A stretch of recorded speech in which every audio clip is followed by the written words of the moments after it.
Olivia Wilson stood in her sun-drenched kitchen coffee mug in one hand, smartphone in the other, staring at the banking app that had become both her salvation and her prison. The automatic transfer had gone through again, $1,300 pulled from her account to her parents' landlord right on schedule, first of the month. 8 years of this routine as predictable as sunrise. Another $400 for utilities would follow tomorrow. She took a sip of coffee, black and bitter just the way she needed it this morning. "Mom, have you seen my math notebook?" Harper called from down the hallway. At 12, her daughter was all gangly limbs and serious eyes, growing up too fast in a world that Olivia was determined to make safe. "Check your backpack's side pocket," Olivia replied quickly, closing the app before her daughter could see the numbers.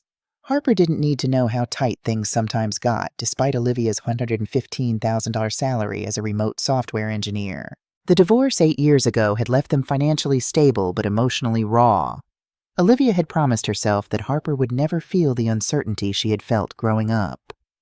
The morning sunlight streamed through the kitchen window of their modest Tucson home, catching the dust particles dancing in the air. Outside, the desert landscape stretched toward the mountains, beautiful and harsh, not unlike the choices Olivia had made in her life. "Found it?" Harper appeared in the kitchen, notebook in hand, her dark hair pulled into a messy ponytail. She grabbed a banana from the fruit bowl and began peeling it. "Are we visiting Grandpa and Grandma this weekend?" Olivia hesitated. "Not this weekend, sweetie. Grandpa has a doctor's appointment and Grandma is picking up extra shifts at the grocery store." It wasn't entirely a lie. Her father, William, had been battling diabetes for years, his health deteriorating with each passing month. Her mother, Eleanor, still rang up groceries part-time at the Southside Fry's, her once vibrant face now permanently etched with worry lines. What Olivia didn't tell Harper was that the doctor's appointment was another checkup for William's worsening diabetes. Medicare covered some expenses, but his specialized medication ate half their Social Security income. Hence the $1,300 monthly transfers from Olivia's account money that could have gone toward Harper's college fund or maybe even a vacation that didn't involve visiting struggling relatives. "Will Uncle Marcus be there?" Harper asked, her eyes brightening. Despite his spotty presence in their lives, Marcus had always been the fun uncle, bringing small gifts and big stories whenever he did show up. "Not sure, honey. He's pretty busy with his new shop." Another half-truth. Olivia hadn't heard from her brother in weeks, not since he'd sent a flurry of Instagram posts showing off his pottery store's new display window in Barrio Viejo. As Harper finished her breakfast and gathered her things for school, Olivia's mind drifted back to how she'd ended up as the family's financial backstop. After her divorce from David, who had promptly remarried and moved to Phoenix, minimizing both his presence and child support in Harper's life, Olivia had pulled herself together remarkably well. Her remote coding job had been a godsend. No office politics, no daycare rush, just clean code and regular paychecks. It was around that time that William's health had taken its first serious downturn. A minor stroke followed by the diabetes diagnosis. Eleanor had called Olivia in tears, bills spread across their kitchen table. "We might lose the house," she'd sobbed. "The mortgage." Olivia had stepped in without hesitation, helping them downsize to a rental that she could subsidize. It was supposed to be temporary. That was 8 years ago. Now it was just another line item in her budget, like Harper's braces or the car payment. The irony wasn't lost on her. Growing up, Olivia had been the responsible one, the straight-A student who'd worked part-time jobs throughout high school and college. Marcus had been the golden child, charismatic creative, perpetually forgiven for his missteps because he was finding himself. Their parents had dipped into Olivia's college fund twice to bail Marcus out of failed ventures, promising to repay her. They never did. "Mom?" "You're doing that thing with your face again," Harper said, breaking into her thoughts. "What thing?" Olivia asked, forcing a smile. "That thinking too hard thing, where your forehead gets all crinkly." Harper shouldered her backpack. "Is everything okay?" "Everything's fine, just planning my work schedule." Olivia lied smoothly, walking her daughter to the door. "Have a great day at school. Love you." "Love you too," Harper called over her shoulder, heading down the path to the waiting school bus. Alone in the quiet house, Olivia opened her laptop and began her workday. Lines of code were straightforward, predictable. Unlike family, unlike the text that pinged on her phone an hour later. "Marcus, hey sis, you free to meet up today? Got something big to show you." Olivia sighed. In Marcus speak, something big usually meant something expensive or something impossible, but she replied anyway. Olivia working until 4. Can do coffee after that. Marcus perfect. Your place at 5 bringing plans. Plans. The word sent a small tremor of anxiety through her. Marcus and his plans had cost the family thousands over the years. The food truck idea that never got past the loan application. The vape shop that closed after 3 months. But still he was her brother. And maybe this time would be different. She replied with a thumbs-up emoji and turned back to her code, trying to ignore the familiar knot of dread forming in her stomach. At precisely 5:12 p.m., Marcus Wilson's distinctive knock echoed through Olivia's front door, 3 quick raps pause, then 2 slower ones. It was a pattern he'd developed as a teenager, his personal signature. Some things never changed. "It's open," Olivia called from the kitchen where she was helping Harper with her science project, a diorama of the desert ecosystem complete with tiny paper saguaros and a miniature roadrunner made from clay. Marcus strode in all confident smiles and expensive cologne. At 27, he still had the same boyish charm that had gotten him out of trouble his entire life. Dark hair, artfully tousled designer jeans, slightly distressed, and a crisp button-down that probably cost more than Olivia's entire outfit. In his hands, he carried a glossy folder and what looked like rolled-up blueprints. "Uncle Marcus," Harper abandoned her project and ran to him. He scooped her up in a hug, spinning her around once before setting her down. "Harpy, look at you getting taller every time I see you," he said, ruffling her hair. "You're going to be taller than your mom soon." "That wouldn't be difficult," Olivia said dryly, standing at her modest 5'3". She wiped her hands on a dish towel. "Coffee's ready." "Actually," Marcus said, his eyes gleaming with excitement. "Got anything stronger? This calls for a celebration." Olivia raised an eyebrow but retrieved the half-empty bottle of Cabernet from the fridge. "Harper, why don't you take your project to your room for a bit? Uncle Marcus and I need to talk." Once Harper had reluctantly relocated, Olivia poured 2 glasses of wine and sat at the kitchen table. "All right, let's see these big plans of yours." Marcus spread the glossy folder open with a flourish. Inside were professional-looking photos of hand-thrown ceramic mugs, bowls glazed in desert hues, and artistic planters. Then came the blueprints, a floor plan for a storefront in Barrio Viejo, Tucson's historic district. Prime tourist territory. "Pottery?" Olivia asked, surprised. It wasn't what she'd expected. "When did you get into pottery?" "Been taking classes for months," Marcus replied, his enthusiasm infectious. "Remember Jamie from high school? He runs this studio downtown, and I've been apprenticing with him. I've got a knack for it, Liv. A real talent." He pulled out a business plan next, complete with projected revenue streams, startup costs, and a marketing strategy. The numbers were laid out in neat rows: $70,000 startup costs, break even in 18 months, projected profit margin of 30% after 2 years. "I've already got interest from 3 local boutique hotels to stock their gift shops," he continued, barely pausing for breath. "And there's a huge online market for artisanal homeware. The location in Barrio Viejo is perfect, right on the tourist path next to that famous breakfast place with the line around the block every weekend." Olivia sipped her wine, slowly studying the numbers. They were more detailed than his previous ventures, she had to admit. "Where are you living now?" she asked. Last she'd heard, he'd been couch surfing after his warehouse job fell through.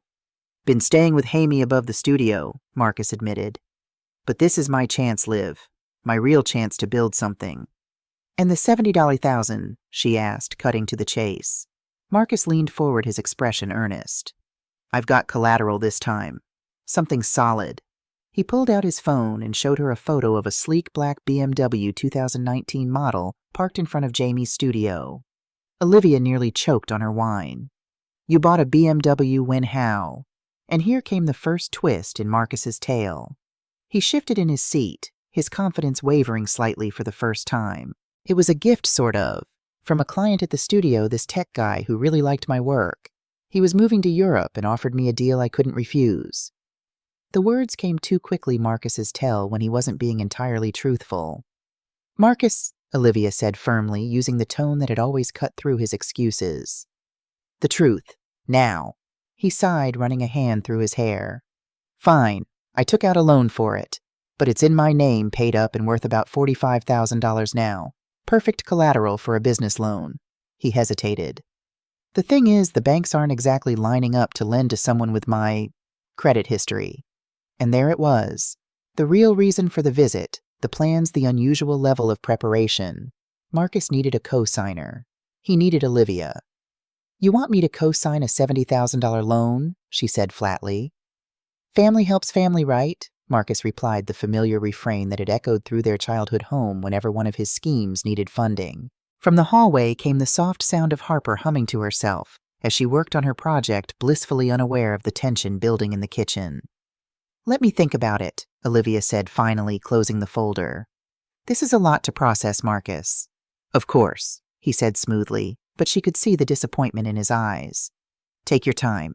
But the space in Barrio Viejo won't stay available for long. It's prime real estate." After Marcus left, promising Harper he'd bring her a handmade mug next time Olivia sat alone at the kitchen table, the business plan still open before her. The numbers did look good. Better than anything Marcus had presented before.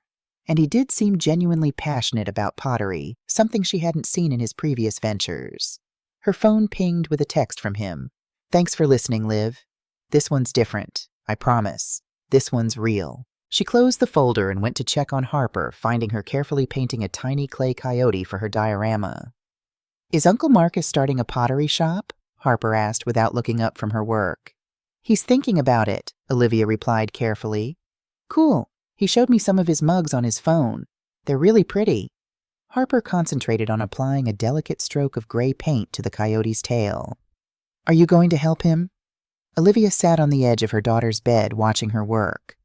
"I'm not sure yet. It's complicated adult stuff." "Because of money?" Harper asked, more perceptive than Olivia sometimes gave her credit for. "Partly, yes." Harper was quiet for a moment, focused on her painting. Then she said, "You always say family helps family." The echo of Marcus's words of their parents' words sent a chill down Olivia's spine. How many times had that phrase been wielded like a weapon aimed directly at her sense of responsibility? "Yes," she said slowly, "but help should go both ways." That night after Harper was asleep, Olivia called her friend Casey, another single mom from her company, who had become her closest confidant over the years of remote work. $70,000, Casey exclaimed when Olivia explained the situation.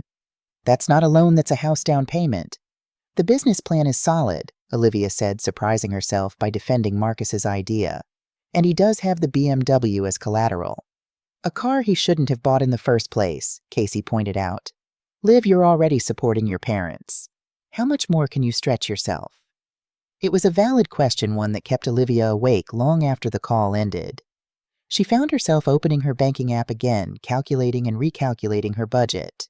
With Harper's braces coming up, the possibility of summer camp and the ever-present dread of an emergency taking on co-signing for Marcus's loan was risky. But the next morning, she called him anyway. "I'll meet with the loan officer," she said, cutting off his immediate expression of gratitude. "Just to hear the terms. I'm not committing yet." 3 days later, she sat across from Lane Foster in a downtown office, the loan papers spread between them. Lane was professional and direct, explaining each term with clarity. Marcus sat beside Olivia, unusually quiet, his knee bouncing with nervous energy. 5.5% interest, Lane explained, pointing to the figure on the contract. Monthly payments of $1,400 principal due in full in 5 years. The BMW's title will be held as collateral. "And if the payments aren't made?" Olivia asked, getting to the heart of her concern. "As co-signer, you'd be responsible," Lane said, meeting her eyes directly. "Your credit would be affected, and ultimately you'd need to make good on the loan, or the vehicle would be repossessed and sold at auction to cover the debt." Marcus placed his hand on Olivia's arm. "It won't come to that, Liv. I promise. The first 6 months of projections are conservative. I could make the payments even if business is slower than expected." Olivia looked from the contract to her brother's earnest face, then back to Lane. "Could I have a moment alone with my brother?" Once Lane had stepped out, Olivia turned to Marcus. "Why the BMW? Why not something more reasonable? You had to know you were planning to use it as collateral." Marcus had the grace to look embarrassed. "I needed something to look successful in, to make connections. Image matters in the art world." "So you lied about where you got it." "I stretched the truth," he admitted. "But this pottery business is real, Liv. I've never been more sure of anything. Olivia thought of all the times she'd heard similar promises of all the family dinners interrupted by calls from creditors of the times her parents had drained their savings and hers to rescue Marcus from his latest failed venture. But she also thought of Harper's words, "Family helps family." "If I do this," she said slowly, "there are conditions. I want quarterly meetings with you and Lane to review the financials. I want access to the business accounts to monitor cash flow. And if you miss 2 payments, I'm stepping in not to bail you out, but to protect myself." Marcus nodded eagerly. "Absolutely. Full transparency. You can have whatever access you need." When Lane returned, Olivia signed her name below Marcus's, her hand steady, despite the knot in her stomach. The dealership transferred the car to Marcus's name that afternoon, with the lien noted for the business loan. As he drove off in his BMW radio blasting, Olivia stood in the parking lot watching him go, wondering if she'd just made the biggest mistake of her life or given her brother the chance he truly needed. The first 6 months unfolded better than Olivia had dared to hope. Every month, Marcus's payment hit her account via automatic transfer, $1.04 on the dot. No reminders needed, no excuses given. It was a novel experience in their sibling relationship. Desert Bloom Pottery came to life in the heart of Barrio Viejo, a whitewashed adobe storefront with a rustic wooden sign and large display windows showcasing Marcus's creations. The Instagram account he'd set up grew steadily, approaching 2,000 followers. He posted stories daily midnight sessions at the kiln, his hands caked with clay shelves, gradually filling with glazed mugs and bowls in the rich earthy tones of the Sonoran Desert. Olivia and Harper visited the shop during its first month, Harper wide-eyed at the transformation of the once empty space. Marcus gave them a tour, proudly showing off the pottery wheel in the back room where he offered weekend workshops for tourists. "This one's for you," he told Harper, presenting her with a small, perfectly formed bowl glazed in turquoise with a javelina etched into the bottom, her favorite desert animal. "Did you make it yourself?" Harper asked, turning the bowl carefully in her hands. "Every piece in this shop is made by these hands," Marcus confirmed, displaying his clay-stained fingers with pride. "This is the real deal, Harp." Olivia had to admit she was impressed. The shop had a cohesive aesthetic, and the pieces were genuinely beautiful. Tourists wandered in and out during their visit, several making purchases. The credit card reader on Marcus's tablet chimed repeatedly, "Actual sales, actual revenue." During their first quarterly meeting with Lane Foster, Marcus presented a neat folder of receipts and a spreadsheet tracking sales against expenses. They were slightly ahead of projections for the first quarter. "I'm expanding the Desert Bloom collection next month," Marcus explained, showing them sketches of new designs. "And I've got 3 more hotels interested in wholesale orders." Lane nodded approvingly. "Keep this trajectory and you'll be in excellent shape by the end of year 1. As they left the meeting, Olivia felt a weight lifting from her shoulders. Maybe this time really was different. Maybe Marcus had finally found his calling. "Told you," Marcus said as they walked to their cars, nudging her playfully with his elbow. "You worried for nothing. It's early days yet," Olivia cautioned, ever the practical one. "But yes, it's a good start." "Hey, I'm thinking of hosting a family dinner at the shop next month," Marcus said. "A little celebration. You and Harper, Mom and Dad. Maybe even invite that friend of yours, Casey, right?" Olivia raised an eyebrow. "Casey. Why?" Marcus shrugged a little too casually. "You talk about her a lot. Thought it would be nice to meet her." "She's married Marcus." "Can't a guy just want to meet his sister's friend?"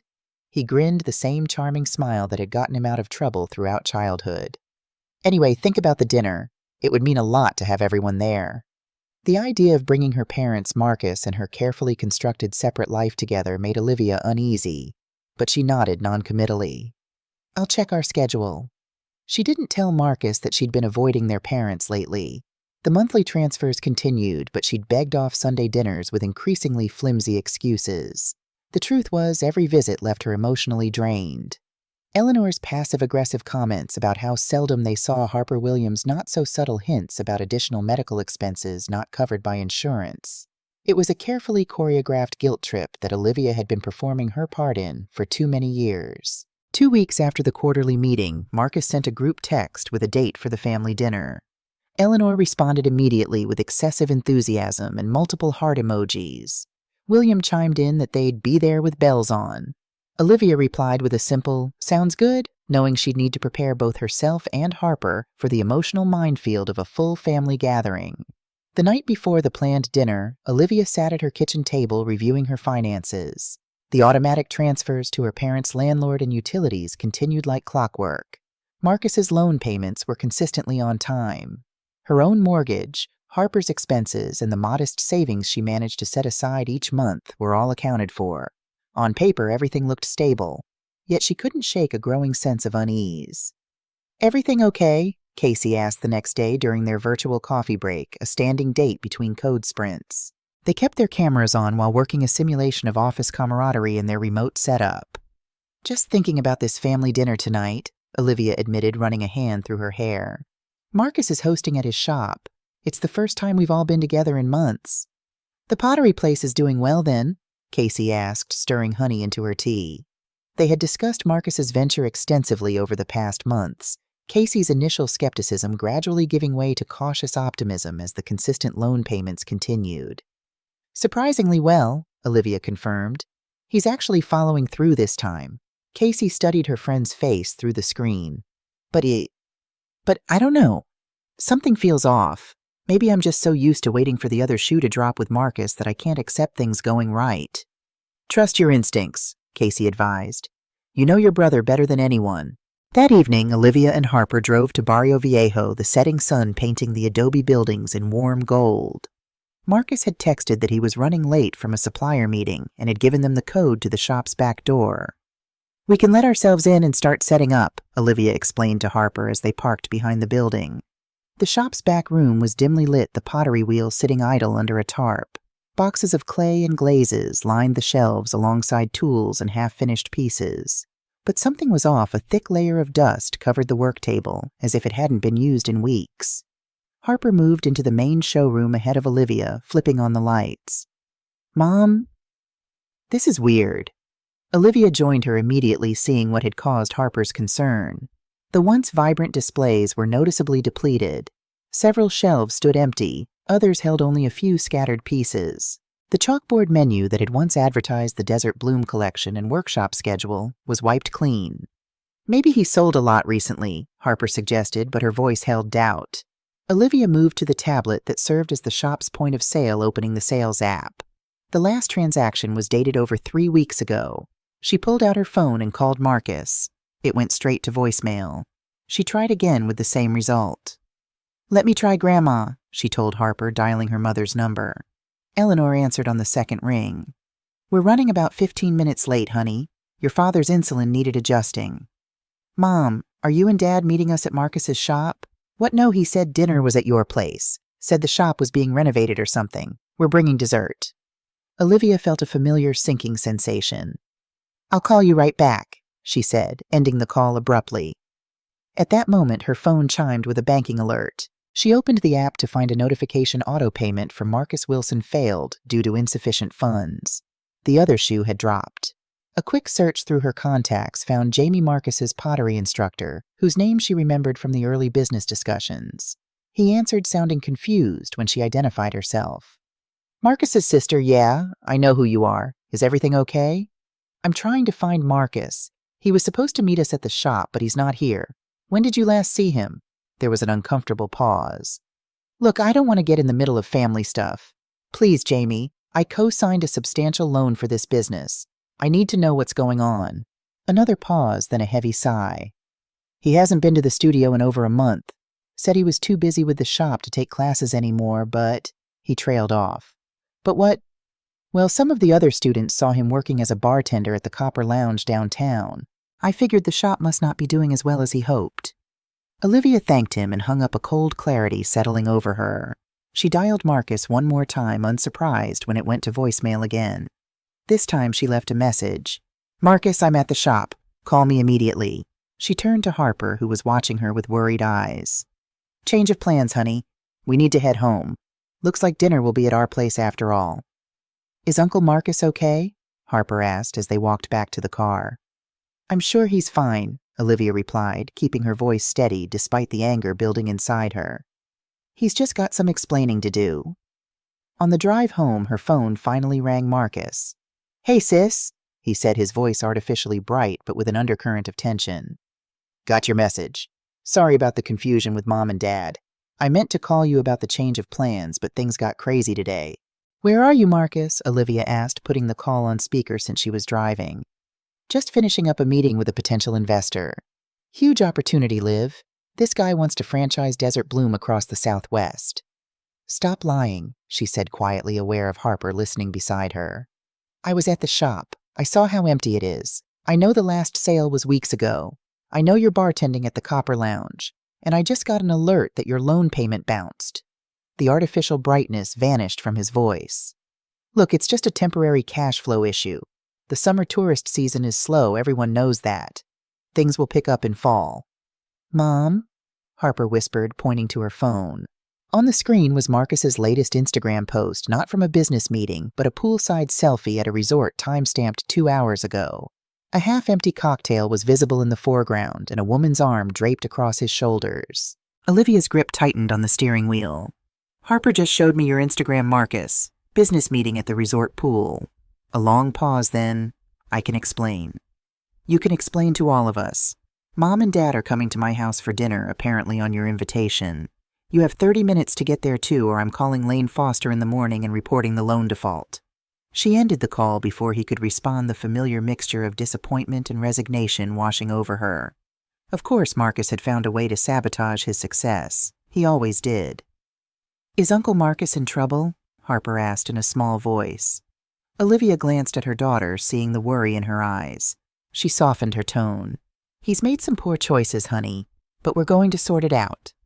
By the time they arrived home, Olivia had pushed down her anger enough to present a calm facade. She quickly prepared a simple pasta dinner, and within 20 minutes, William and Eleanor were at the door bearing a store-bought cheesecake. Where's Marcus? Eleanor asked immediately, looking past Olivia into the house. His car isn't outside. He's running late, Olivia replied, ushering them in. Harper, why don't you show Grandpa your science project while I help Grandma in the kitchen? Once Harper had led William to the living room, Olivia turned to her mother. Mom, there's something you should know about Marcus. Eleanor's face immediately hardened. If you're going to criticize your brother, Olivia, I don't want to hear it. He's working so hard on that pottery shop, and it's not easy being an entrepreneur. He missed his loan payment, Olivia said flatly. The shop is practically empty.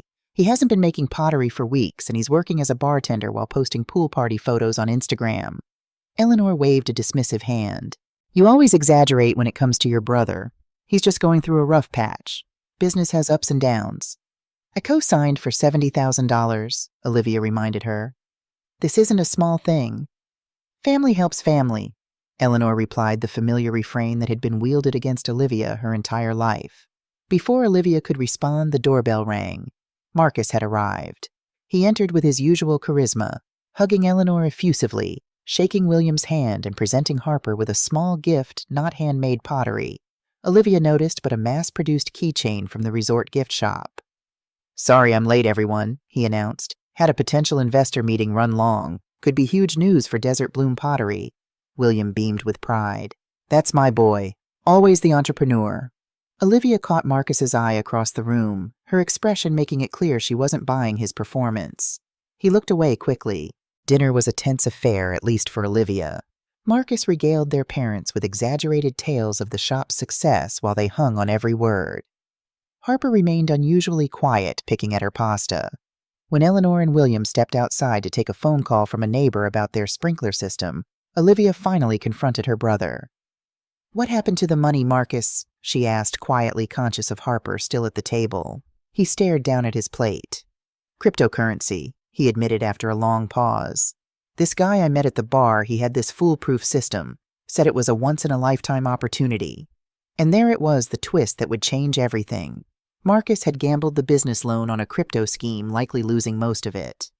How much is left? She asked, her voice steady, despite the anger coursing through her. About $15,000, he admitted. But I can make it back, Liv. This new bartending gig pays well with tips, and I've got another investment opportunity that— Stop, she interrupted. Just stop. How could you do this again? Again? Harper asked, looking between them with confusion. Marcus had the grace to look ashamed. Harper, could you give your mom and me a minute? Once Harper had reluctantly left the table, Marcus leaned forward. I know I messed up, but I can fix this. I just need a little time.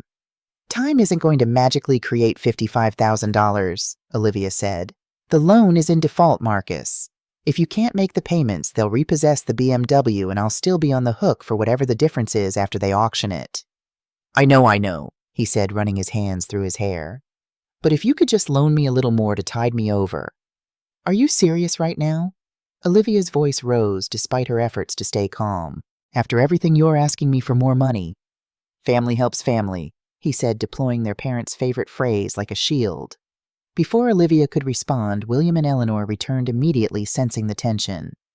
What's going on? Eleanor asked, looking between her children. Nothing, Marcus said quickly. Just a small disagreement about business strategy. Olivia stared at her brother, then at her parents, suddenly seeing with perfect clarity the dynamic that had shaped their family for decades. She was the responsible one, the safety net, the ATM. They were the takers, always with a handout and a guilt trip ready. As Eleanor launched into a story about a neighbor's garden disaster, Olivia made a decision. This cycle would end, and it would end now. When dinner finally concluded and her family prepared to leave, Olivia pulled Marcus aside one last time. You have 2 weeks, she told him quietly. 2 weeks to make the late payment and get current on the loan. After that, I'm calling Lane Foster and initiating repossession proceedings for the BMW. Liv, come on, Marcus pleaded. You wouldn't do that to me? 2 weeks, she repeated, holding his gaze. And if you miss another payment after that, I'll do the same thing. This stops now, Marcus. I'm not your personal bank anymore. As she watched them drive away, William and Eleanor in their aging Corolla, Marcus in his BMW purchased with borrowed money, Olivia felt a strange mixture of resolve and sadness. The ties that bound her to her family had always been partly financial, and she was about to discover what would remain when that connection was severed. Harper appeared beside her in the doorway. Are you and Uncle Marcus fighting? Olivia put an arm around her daughter's shoulders. Not fighting exactly, just sorting out some adult stuff. About money, Harper asked, perceptive as always. About boundaries, Olivia corrected gently. About what we owe each other as family and what we don't. As they closed the door and began clearing the dinner dishes together, Olivia wondered if Marcus would take her ultimatum seriously or if he truly believed she wouldn't follow through. She'd spent her entire adult life being the responsible one, the reliable one, the one who could always be counted on to help. But for the first time, she was considering what it might mean to put herself and Harper first. I'll now continue with part 2 of the story, aiming for approximately 3,000 words as requested. 2 weeks came and went with no word from Marcus. No payment, no phone call, not even a text. The familiar notification that had appeared regularly on Olivia's banking app, auto payment from Marcus Wilson $1.04, remained conspicuously absent. On the morning after the deadline passed, Olivia sat at her kitchen table staring at her phone. Harper had already left for school, the house quiet except for the soft hum of the refrigerator and the distant call of a mourning dove outside the window. She should call Lane Foster. She had been clear with Marcus about the consequences, and yet her finger hovered over the contact, reluctant to make the call that would set irrevocable events in motion. Her phone buzzed a text from Casey. Coffee break in 10. Need your eyes on this code snippet. Relieved by the distraction, Olivia replied with a thumbs up and moved to her home office, settling in front of her laptop. When Casey's face appeared on the screen a few minutes later, her friend took one look at her and frowned. What's wrong? You look like you haven't slept. Olivia sighed, rubbing her temples. Marcus missed his loan payment. The deadline I gave him was yesterday. Casey's expression shifted from concern to resignation. And now you're struggling with whether to follow through on the consequences. Am I that predictable? In the best way possible, Casey assured her. You're loyal, and you want to believe the best about people, especially family. Olivia took a sip from her coffee mug, grimacing at the now cold liquid. I told him I'd call Lane and start repossession proceedings on the BMW. But what if this ruins him? What if he really does have a plan to turn things around? Casey's gaze was steady through the screen. Liv, how many second chances has Marcus had? How many times have you bailed him out or your parents have? The question hung in the air, uncomfortable but necessary. Olivia knew the answer all too well. What would you tell Harper if she were in your shoes 20 years from now? Casey pressed. The question shifted something in Olivia's perspective. What would she want for her daughter? Certainly not this. Not the constant anxiety, the financial strain, the emotional manipulation disguised as family obligation. I'd tell her to protect herself, Olivia admitted. To set boundaries and stick to them. Casey nodded. Then maybe it's time you took your own advice. After their work session, Olivia made the call to Lane Foster. The conversation was brief and professional. Lane expressed appropriate regret, but assured her she was making the prudent financial decision. We'll send the repo team tomorrow morning, he explained. Once the vehicle is auctioned, we'll apply the proceeds to the outstanding loan balance and determine the remaining deficiency. And I'll be responsible for that deficiency, Olivia confirmed, her stomach tightening at the prospect. As co-signer, yes, Lane replied. But we can discuss payment arrangements when we reach that point. After ending the call, Olivia felt a strange sense of calm. The decision had been made. The wheels were in motion. There was no turning back now. She expected to hear from Marcus immediately after the repo team contacted him, but her phone remained silent throughout the day. When Harper returned from school, Olivia maintained a cheerful facade, helping with homework and preparing dinner as if nothing significant had happened. It wasn't until after Harper's bedtime that her phone finally lit up with Marcus's name. "You actually did it," he said when she answered, his voice a mixture of disbelief and anger. "They're coming for the BMW tomorrow." "I told you they would," Olivia replied, keeping her voice steady. "You had 2 weeks to make the payment. Do you have any idea what this will do to me? To my credit, to my reputation." Olivia felt a flare of indignation. "Your credit, your reputation. What about mine? I co-signed that loan, Marcus. This affects me just as much as you." "Then help me," he hissed. "One more loan, just enough to cover this payment and get back on track." "No," Olivia said firmly. "No more loans, no more bailouts. This ends now. Family helps family." Marcus insisted, their parents' mantra sounding increasingly hollow with each repetition. "That's supposed to go both ways," Olivia countered. "When have you ever helped me, Marcus? When have you ever put someone else's needs before your own?" The silence on the other end of the line told her everything she needed to know. "The repo team will be at the shop at 10 tomorrow, she said finally. "Make sure the car is accessible." "You'll regret this," Marcus warned, his voice hardening. "Mom and Dad will never forgive you for this." "I'm starting to think that their forgiveness isn't worth the price I've been paying for it," Olivia replied, surprised by the clarity of the thought as she voiced it. She ended the call and sat in the dark living room, the weight of decades of family dynamics pressing down on her. Marcus was right about one thing: their parents would take his side. They always did. The golden child could do no wrong, and the responsible one was expected to sacrifice endlessly without complaint. Her phone buzzed again, a text from Marcus. "You've changed, Liv. You used to care about family." She typed back, "I still care about family. That's why I'm doing this. Real family doesn't exploit each other." There was no reply. The next morning, Lane Foster sent her a live feed link from the repo driver. Olivia hesitated before clicking it, unsure if she wanted to witness what was about to unfold. But some part of her needed to see this through to know that she had finally held firm on a boundary.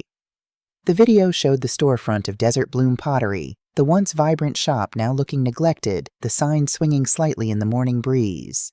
Marcus paced in front, still wearing what appeared to be last night's clothes phone pressed to his ear. The timestamp showed 9:57 a.m.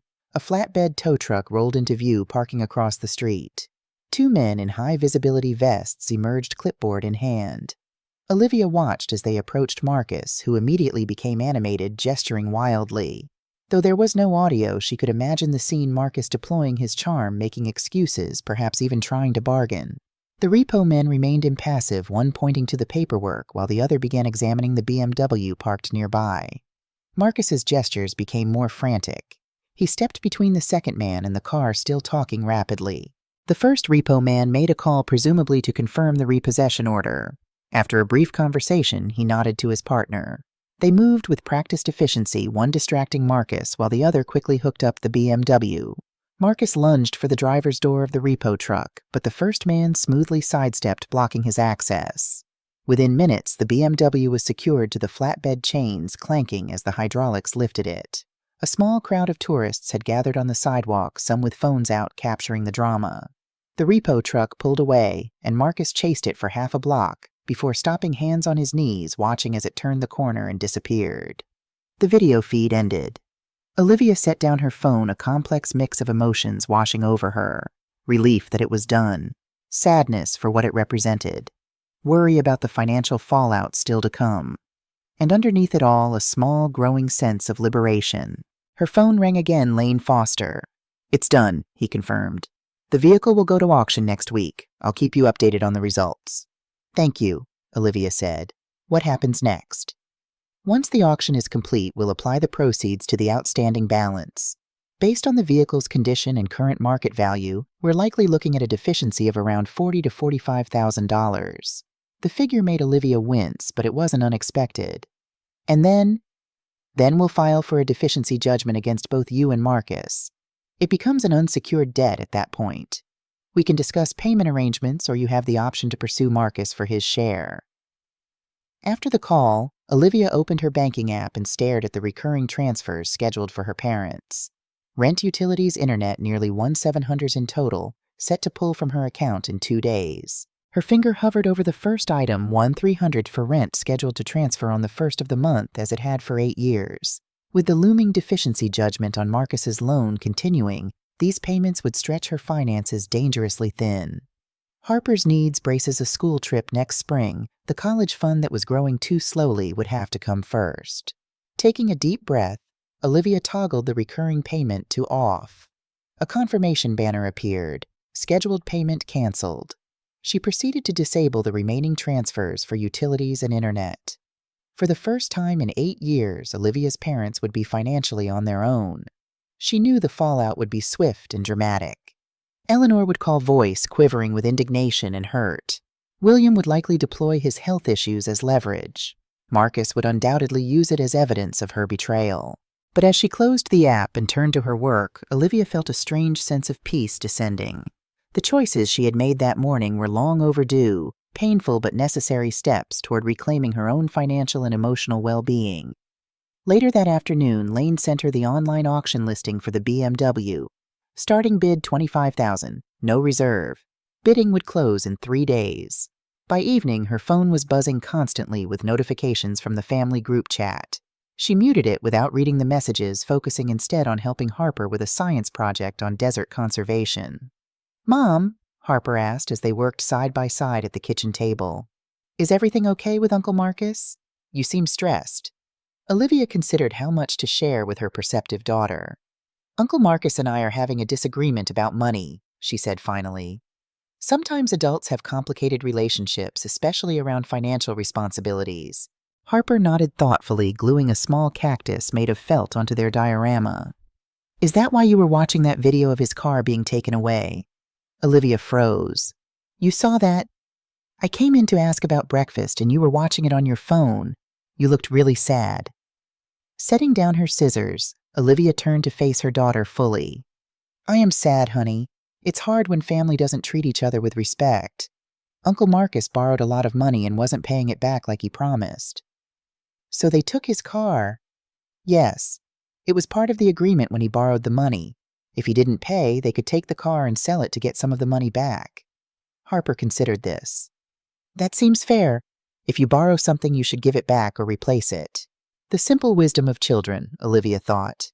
"You're right. That is fair. But it's still hard when it happens with family. Will we still see Uncle Marcus and Grandma and Grandpa?" Olivia hesitated. "I'm not sure right now, honey. We might need some time apart from them while we sort things out." Harper seemed to accept this, returning to her project. But after a moment she asked, "Did Uncle Marcus lose all the money for his pottery shop?" "Most of it," Olivia admitted. "He made some bad choices." "That's really sad," Harper said. "His mugs were so pretty." That evening, after Harper was in bed, Olivia finally checked her phone. 27 missed calls, 15 from Marcus, 8 from her mother, 4 from her father. The family group chat had exploded with messages, most of them about her. Words like betrayal and abandonment featured prominently.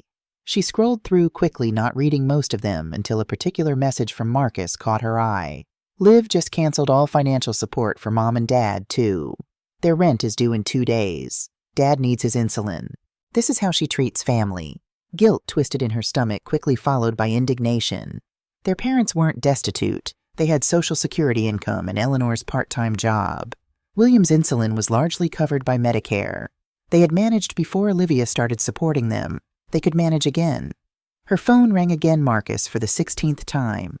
This time she answered. "What do you want?" she asked, keeping her voice low to avoid waking Harper.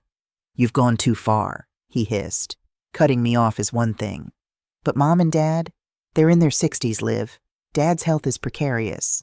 How could you—" "They have income," Olivia replied steadily.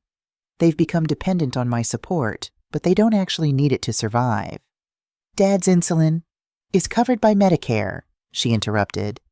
"I've looked into it, Marcus.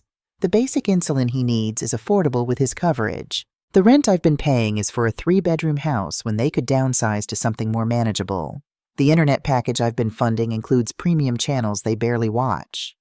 So you're just abandoning them after everything they've done for you?" The question sparked something in Olivia, a sudden clear-eyed assessment of exactly what her parents had done for her over the years. "What have they done for me, Marcus? They drained my college fund to bail you out twice. They've consistently taken your side in every conflict. They've used guilt and emotional manipulation to extract financial support from me for years. So tell me, what exactly do I owe them?" Marcus was silent for a long moment. "Family helps family," he finally said, but the phrase sounded hollow even to him. "I'm done helping people who won't help themselves," Olivia replied. "And I'm done being the family ATM. You can tell Mom and Dad that if they need to downsize, I'm happy to help them find a more affordable place and even assist with moving, but the monthly payments are over." "They'll never forgive you for this," Marcus warned. "I'm starting to be okay with that," Olivia said, surprising herself with the truth of it. After ending the call, she blocked Marcus's number, then her parents as well. It was a temporary measure. She'd unblock them in a few days when the immediate crisis had passed. But for tonight, she needed peace. The next morning, Lane Foster emailed with an update. The online auction for the BMW was already attracting bids from dealerships in Phoenix and a collector in Sedona. The current high bid was $30,000 with 2 days still to go. Olivia replied with a brief acknowledgement, then turned to her work. The familiar routine of coding provided a welcome distraction from the family drama unfolding on her muted phone. By lunchtime, a familiar unease prompted her to check the family chat again. New messages had appeared, these addressing her directly, though they knew she wasn't responding. "Eleanor Olivia Grace Wilson, you answer your phone right now. Your father is beside himself with worry about the rent. William, after everything we've sacrificed for you, this is how you repay us. My blood pressure is through the roof because of this stress. Marcus update. Parents got eviction warning from landlord. First month ever they can't make rent. Hope you're proud of yourself, Liv." Attached was a photo of an official-looking notice, the words "Pay or Quit," visible in bold red letters. The timestamp showed it had been delivered that morning. Olivia stared at the image, the familiar tendrils of guilt and responsibility reaching for her. Then she remembered Harper's simple wisdom: if you borrow something, you should give it back or replace it. Her parents and Marcus had been borrowing from her money, her stability, her peace of mind for years with no intention of ever giving back. She turned off her phone entirely and returned to work. 3 days later, Lane Foster called with the auction results. "The BMW sold for $35,000, he reported.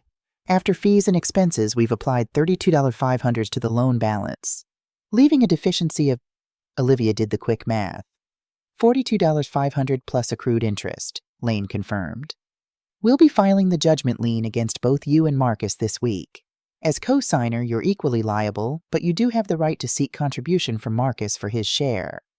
Olivia almost laughed at the idea of seeking money from Marcus. "Let's discuss payment arrangements," she said instead. "I want to be responsible about this."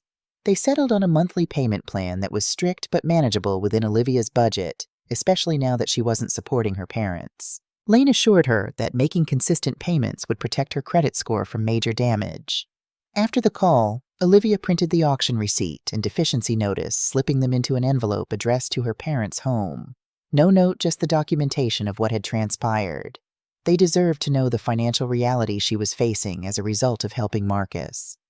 That evening, she finally turned her phone back on. The barrage of notifications was immediate voicemails, texts, missed calls. She deleted them all without listening or reading, then unblocked her family members.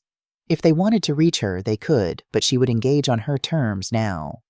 Harper found her sitting on the back patio watching the sunset paint the distant mountains in shades of pink and gold. "Are we okay, Mom?" she asked, settling into the chair beside Olivia.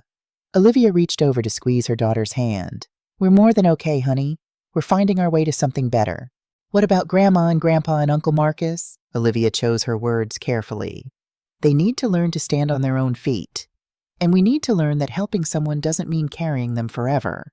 Harper nodded, seeming to understand more than Olivia had given her credit for. "Like in nature," she said, gesturing toward the desert beyond their yard. "Everything has to adapt and become strong to survive, but they also have systems where they help each other, like how the nurse plants protect cactus seedlings until they're strong enough to make it on their own." Olivia smiled, touched by her daughter's insight. "That's a perfect analogy. I've been a nurse plant for too long. It's time for everyone to develop their own roots." They sat in comfortable silence as the last rays of sunlight disappeared behind the mountains. The first stars appeared in the darkening sky, bright and unwavering. For the first time in years, Olivia felt the constriction around her chest beginning to loosen. The boundaries she had established today wouldn't be easy to maintain. There would be pushback guilt trips, maybe even some genuine hardship for her family. But they were necessary for her own survival, and ultimately for the health of her relationship with Harper, the one family member who truly deserved her unconditional support. Tomorrow would bring new challenges. But tonight, in this moment of hard-won peace, Olivia allowed herself to simply breathe. "I'll rewrite Part 3 with a more condensed approach, aiming for approximately 2,000 words while maintaining the key elements of the story." The pounding at the front door started at 1:13 a.m., each strike against the wood reverberating through Olivia's quiet house like a thunderclap. She jolted awake, heart racing, as she fumbled for her phone. 3 weeks had passed since she'd cut financial ties with her family, 3 weeks of blessed silence after the initial barrage of calls and messages had tapered off. A crash from down the hall sent ice through her veins, Harper's bedroom door slamming. "Mom!" Harper's voice high and thin with fear. "Stay there, honey," Olivia called back, already moving toward her closet for the baseball bat. "Lock your door." Another round of pounding followed by Marcus's slurred voice. "Open the damn door, Olivia. We need to talk." Olivia pulled up the Ring app, revealing Marcus swaying on her front porch, disheveled and clutching a nearly empty bottle. "You ruined my life," he shouted, striking the door again. "Everything's gone because of you." From Harper's room came a soft whimper. Olivia dialed 911. "There's an intoxicated man pounding on my door, threatening me," she told the dispatcher, her voice low and steady. "It's my brother. I have a 12-year-old daughter in the house." After confirming they were safe inside with doors locked, the dispatcher assured her officers were 4 minutes away. Olivia retrieved Harper from her bedroom, taking her to the master bedroom where they could lock themselves in until help arrived. On her phone screen, Olivia watched Marcus kick at her door before the sound of approaching sirens made him freeze. 2 patrol cars pulled into her driveway, lights flashing across the lawn, illuminating Marcus as he weaved unsteadily on the sidewalk. The officers quickly apprehended him, confiscating the bottle and guiding him to a patrol car in handcuffs. Officer Reyes took Olivia's statement while his partner, Officer Chen, gently distracted Harper in the kitchen. "We'll book him for disorderly conduct," Officer Reyes explained after reviewing the footage. "Based on this and your statement, I strongly recommend filing for an emergency restraining order tomorrow." "A restraining order against my brother." The words felt surreal to Olivia. "Ms. Wilson, this kind of behavior often escalates."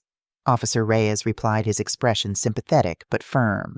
"A restraining order creates legal consequences if he returns." After the officers left with Marcus, Olivia found Harper at the kitchen island, a mug of hot chocolate in front of her. "Is Uncle Marcus going to jail?" Harper asked, her voice small. "Just for tonight to sober up," Olivia answered gently. "He made some bad choices." "He sounded really mad at you." "He is," Olivia acknowledged. "He thinks I should have kept helping him financially, even when he wasn't making good decisions with money." Harper leaned against her mother. "That's not fair to you." "No, it's not," Olivia agreed. "And it's okay to set boundaries with people we love when they aren't treating us well." The next day, Olivia filed for the emergency protective order at the courthouse, 200 yards, no contact of any kind. Marcus signed it under duress at the station, his bloodshot eyes glaring from the mugshot attached to the file. That evening, Olivia ordered smart locks for their doors, installing them herself with Harper's help. The deadbolt slid into place with a reassuring chime. but for weeks afterward, Harper slept with her desk lamp on door slightly ajar. The restraining order's first violation came just 2 nights later, an anonymous 2 a.m. call traced to a burner phone purchased near the Copper Lounge where Marcus worked.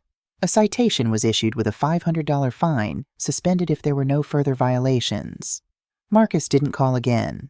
Instead, William and Eleanor took up the campaign appearing at the gates of Olivia's workplace during evening rush hour. Eleanor clutched a cardboard sign reading "Ungrateful Daughter," while William balanced on his cane nearby. Security escorted them to the property line with a verbal trespass warning. From her third-floor window, Olivia watched the scene unfold, stomach-knotting with guilt and resentment. The company's legal counsel sent a cease and desist letter, which Eleanor signed for 2 days later. They didn't return to the office, but William left a pointed voicemail at reception. "Tell Olivia her father's insulin costs money." Meanwhile, Harper began meeting with the school counselor, developing coping strategies for her newfound anxiety about unexpected noises and visitors. During a parent consultation, Dr. Martinez assured Olivia that Harper was showing remarkable resilience. "She speaks very highly of you," the counselor said. "She describes you as her safe person and says she's proud of how you're handling a difficult family situation." The unexpected praise brought tears to Olivia's eyes. In the chaos of setting boundaries, she had worried constantly about Harper. Hearing that her daughter felt secure despite the surrounding turmoil was profoundly reassuring. As weeks passed, the acute crisis eased. Through distant cousins, Olivia occasionally received updates her parents had received their eviction notice, moving to a Motel 6 off I-10. Marcus, having lost his bartending job after the arrest, was driving for Uber Eats, in a borrowed Civic, sleeping in his car in various parking lots around Tucson. The family narrative had solidified Olivia was the villain who had abandoned her family in their time of need. But she maintained her silence, neither defending herself nor engaging with the rumors. The boundaries she had established weren't for show, they were necessary protection for herself and Harper. And rebuild they did. With the financial burden lifted, Olivia accelerated Harper's college fund contributions and scheduled the braces her daughter needed. She began therapy herself, working through the complex emotions of setting boundaries after decades of compliance. 1 year after cutting ties, Olivia received an unexpected letter in the mail. The envelope was postmarked Tucson, no return address. Her name scrolled in shaky blue ink, Marcus's handwriting. She opened it carefully, finding 3 pages torn from a yellow legal pad stained with coffee rings. "Sis, I was wrong. I see it now. The shop, the car, the rent, everything. I took you for granted for years, and I'm sorry. Dad's diabetes got worse after we moved to the motel. The doctors say he might lose his foot if we don't get him to a specialist soon. Mom's working double shifts at the dollar store, but it's not enough. We're staying with a friend from the casino now. I've been sober for 3 months. That night at your house, I don't remember most of it, but I know I scared Harper. I've never hated myself more than when I saw her face in that police body cam footage. I know I have no right to ask anything of you, but we're still family. Live. One last chance. Please." Your brother Marcus. Olivia read the letter twice, emotions cycling through her. Harper entered the kitchen, now 14, growing taller every day. "What's that?" she asked, glancing at the letter. "It's from Uncle Marcus," Olivia replied honestly. "He's apologizing and asking for help with Grandpa's medical bills." Harper considered this while pouring her cereal. "Are you going to help them?" The old patterns tugged at Olivia, the ingrained responsibility, the guilt over her father's health, the belief that family helps family. But she also remembered the midnight pounding Harper's terror and the cryptocurrency scheme that had cost her $42,000. "No," she said finally. "I'm not." She folded the letter and slid it into the trash beneath yesterday's coffee grounds. The action was deliberate, final. Harper nodded. "Boundaries," she said, the counselor's term now part of her vocabulary. "Boundaries," Olivia confirmed. That afternoon she drafted a single postcard, plain white, no picture. On it she wrote 5 words, "We are no longer family." She mailed it without a return address or signature. 3 weeks later, a cousin sent a text. "Thought you should know Uncle William is in the hospital. Diabetic shock. Not looking good." The image of William in a hospital bed stirred complex emotions in Olivia. After consulting with Harper, who chose to stay home, Olivia went to the hospital alone with Casey, waiting in the cafeteria for support. William's room was hushed except for beeping monitors. Olivia sat beside his bed, surprised by how diminished he appeared, skin ashen cheeks, sunken oxygen flowing through a nasal cannula. His eyes fluttered open. "Livy," he murmured, using her childhood nickname. "Hi, Dad." "You came." His voice was barely audible.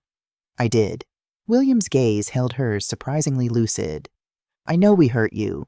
I was a coward. Let your mother and Marcus run roughshod. Easier than standing up to them." The unexpected acknowledgement caught Olivia off guard. "Why now? Nothing like dying to clarify your mistakes." A ghost of his former wry humor crossed his face. "Too late to fix most of them." "I needed you to be my father, not just Marcus's," Olivia said, a lump forming in her throat. "I needed you to see me. I saw you. Reliable Olivia, strong Olivia, didn't need me like he did." He paused, breathing labored. "Laziness on my part. Pride, too. Easier to focus on the broken wheel." The simple admission, not quite an apology, but an acknowledgement, released something within Olivia. Silent tears spilled over. "Harper," William asked, "how is she?" "She's good. Growing up fast. Smart kind. Strong." William nodded slightly. "Like her mother. Tell her Grandpa was proud of her. And her mother." Eleanor's return interrupted their moment. She stood frozen in the doorway, coffee cup in hand, shock evident on her face. "I'm not here to reconcile," Olivia said firmly. "I'm here to say goodbye to Dad." Eleanor's face hardened, but William intervened weakly from the bed. "Eleanor, let her be." The unexpected support from William shifted something in the dynamic. As Olivia prepared to leave, William made one final statement. "The money, the support, we took advantage. I'm sorry. You did right setting boundaries, protecting Harper, yourself." The words were a gift. Olivia had never expected validation that her difficult decisions had been justified. "Thank you, Dad," she said softly before departing. William passed away 4 days later. At his funeral, Olivia sat in the back, avoiding confrontation. As the chapel emptied, Marcus spotted her. Instead of approaching, he simply nodded once acknowledgement rather than reconciliation, before following Eleanor toward the waiting cars. 1 year after William's death, Olivia and Harper moved to a quiet subdivision north of Tucson. The new house, a 2-story adobe with a view of the Catalina foothills, represented a fresh start, a physical manifestation of the emotional boundaries Olivia had established. Harper, now 15, thrived in the new environment. She had discovered a passion for woodworking, creating increasingly intricate pieces in her garage workshop. Her cedar jewelry box, with its dovetail joints and hidden compartment, took second place at the county fair, the blue ribbon displayed proudly on their mantel. Life had found a new rhythm, peaceful, productive, occasionally punctuated by memories of the family they had left behind, but never dominated by them. Therapy had helped both Olivia and Harper process their complex emotions, with Harper's counselor declaring her remarkably resilient with healthy boundary awareness unusual for her age. On a crisp fall morning, Olivia and Harper hiked up Sabino Canyon, pausing at a scenic overlook where the city of Tucson spread below them like a patchwork quilt. "Mom," Harper asked, adjusting her backpack, "do you ever miss them? Grandma and Uncle Marcus?" Olivia watched an eagle soar on thermal currents above the canyon. "I miss who I thought they were," she answered honestly. "I miss the idea of family I grew up believing in. But the reality, no, I don't miss being used as an ATM or having my boundaries violated." Harper nodded thoughtfully. "Dr. Martinez says family is about mutual respect and support, not just blood. She says some people have to create their own family of choice." "She's right," Olivia agreed. "And we've done that, haven't we? You and me, Casey and her family, our neighbors, my colleagues. People who care about our well-being, not just what we can provide." They continued their hike as the sun dipped toward the mountains, painting the sky in shades of orange and gold. "I'm proud of us, Mom," Harper said simply as they neared the trailhead. Olivia squeezed her daughter's hand, heart full. "Me too, honey. Me too." Later that evening, as Harper worked in her garage workshop, Olivia sat on their back patio watching stars emerge in the desert sky. The peace she had fought so hard to achieve wrapped around her like a comfortable blanket. Family isn't an ATM, she reflected. Blood doesn't entitle endless withdrawal. When you stop giving the masks fall away, you see who stayed for love and who stayed for convenience. Peace wasn't dramatic. It was quiet mornings free from dread. No automatic drafts depleting her accounts. No midnight knocks disturbing her sleep. The lesson had stuck embedded in both their lives. Protect your peace. Test boundaries. Commit to changes. Deploy without regret. In the desert night under stars that had witnessed countless human struggles, Olivia Wilson closed her eyes and breathed deeply, finally completely free.